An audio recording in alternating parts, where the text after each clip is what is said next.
Hi guys! Magandang gabi! Kumusta ang lahat? Anong ulam ba? Ito lang sa amin guys, chicken. Nilagyan ko lang naman ito ng potato and carrot. Simpleng luto lang naman ito guys. Nilagyan ko lang ng mga common na pampalasa like soy sauce, ginger, white peppercorn powder, sugar, and sesame oil. At nag-blanch din ako ng lettuce para hindi nakakauma yung ulam. I-separate ko nga luto ang carrots and potato para medyo crunchy siya mamaya. Hindi ko siya pwede isabay doon sa chicken kasi hindi ko gusto yung lasa. Sinunod ko na rin itong onion and ginger and then sinet aside ko rin. As you can see naman guys, medyo matagal ako magluto, 'di ba? Dapat isahan lang 'yan eh. Ganito kasi yung way ni Lola magluto, guys, kaya na-adapt ko na. So dahil nga malinis naman yung kawali, hindi ko na hinugasan, sinunod ko kaagad yung chicken.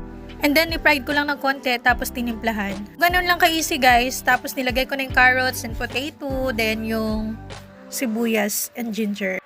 Sobrang easy lang, kayang-kaya nyo. Kahit si Amo hindi naman nagre-reklamo, gustong-gusto nga eh. Basta kahit anong i-serve ko, kakainin niya talaga. Siguro dahil okay naman yung lasa. And sa tingin ko, sa panlasa ko, masarap naman. Then nag-add rin ako ng red chili guys, and then sesame oil. Para medyo mabango siya. At syempre, malasa din.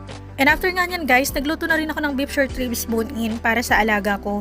Nilagyan ko lang naman ng sesame oil, white peppercorn powder, cornstarch, soy sauce, sugar. So ganun lang siya guys.